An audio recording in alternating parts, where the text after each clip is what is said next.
Bonsoir, Montreux. Qui me connaît pas du tout? Levez la main ceux qui me connaissent pas, allez-y. Oui, j'ai demandé pour toi, j'ai vu ta tête dès que je suis rentré. Je sais ce que tu t'es dit, je connais ce regard. Mais c'est pas Anthony Cavana. Non, je suis Yannick Noah.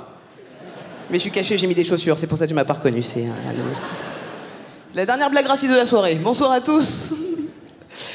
J'ai fait le Jamel Comedy Club pour me présenter à toi, je m'appelle Shirley Soignon. J'ai fait le Jamel pendant 5 ans, c'était super cool. Mais je suis contente d'avoir arrêté parce que j'étais la seule fille de la troupe, d'accord? Et des mecs en tournée, ça drague. Et quand ils y arrivaient pas, vers 3h du matin, ils se retournaient vers moi.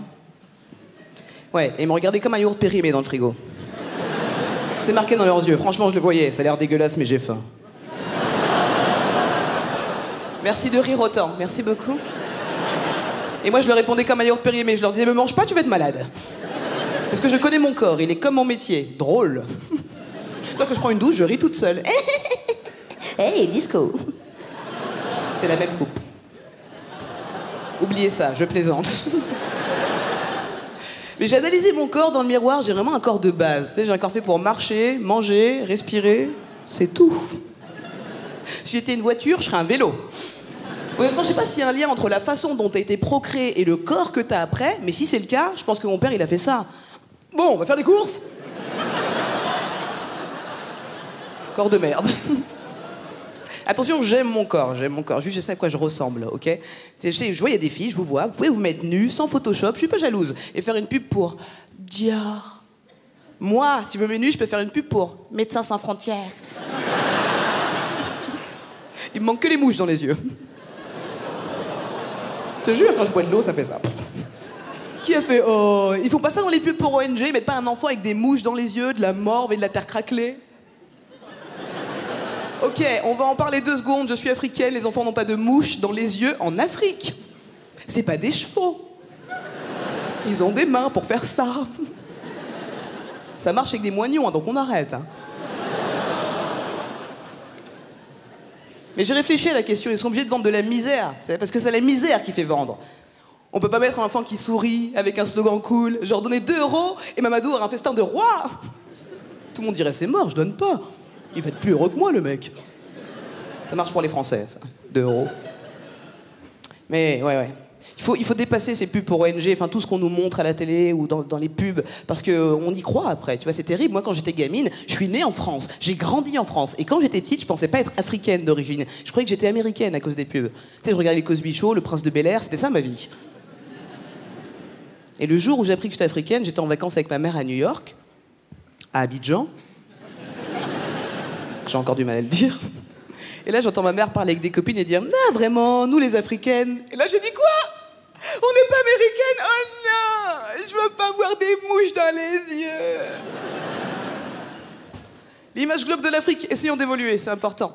Dépassons les images. Oui, par exemple, moi, tu sais, j'ai des locks, mais je suis pas rasta, d'accord? Et c'est très gênant, parce que des fois, il y a des rastas qui m'arrêtent dans la rue. Tu sais, ils me font « Hey, Jah, bless! » Moi, je réponds « Hey! » Parce que j'ai aucun rapport avec les rastas, à part la drogue, aucun. C'est une religion, les Rastafari. Tu sais, j'aurais pu être rasta parce que j'aime beaucoup leurs valeurs. Ils mangent pas de viande, ils respectent la nature, ils fument des joints, génial. Sauf qu'il y a beaucoup d'homophobes et moi je suis homosexuel, donc ça marche absolument pas. Et je suis dégoûtée parce que j'ai appris qu'ils prenaient l'homophobie dans leurs paroles de dancehall, le raga dancehall, cette musique que j'ai écoutée toute mon adolescence. Et je suis dégoûtée parce que j'ai pas dû comprendre les paroles comme c'était en anglais.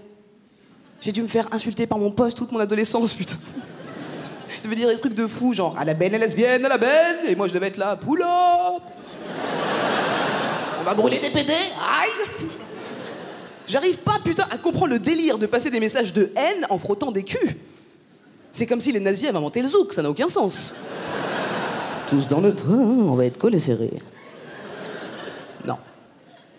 Donc je ne suis pas rasta, c'est pas ma religion. Ma religion, c'est lesbienne. Ça, je crois que c'est un des premiers mots que j'ai dit dans ma vie. Lesbienne. Dis papa, lesbienne. Maman, lesbienne. Ça, c'est ma vie.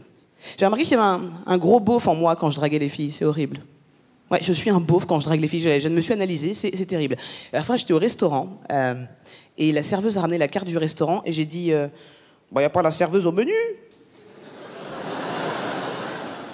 J'ai honte, d'accord, j'ai honte. Et il y avait trop de musique, du coup elle a pas entendu. Mais comme je suis un putain de beauf, j'ai répété. Même Bigard, il aurait fait, non c'est chaud, là vraiment c'est chaud. Je suis un beauf, ouais. Donc j'aimerais donner quand même un peu d'image pour toutes les féministes qui me regardent, qui font mais qu'est-ce que tu fais? J'aimerais apporter une touche d'espoir. J'ai appris quelque chose d'intéressant, la nymphomane n'existe pas. Il ne croit pas, non. La nymphomane n'existe pas, c'est une légende urbaine. Ça a été inventé à l'époque des analyses de Freud, parce que les femmes n'étaient pas libérées sexuellement. Donc on disait qu'elles étaient nymphomanes. D'ailleurs, nymphomane, c'est pour les femmes. Hein. Pour les hommes, ça s'appelle la vie. Ça n'existe pas, les filles chaudes pour rien, il faut les payer, d'accord? Mais imagine juste, et je terminerai là-dessus, imagine une humoriste nymphomane. Bonsoir, bonsoir Montreux, bonsoir. Je sais pas si vous avez remarqué...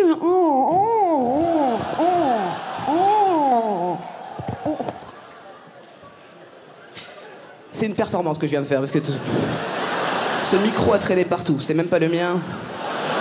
Bonne soirée Montreux, merci beaucoup.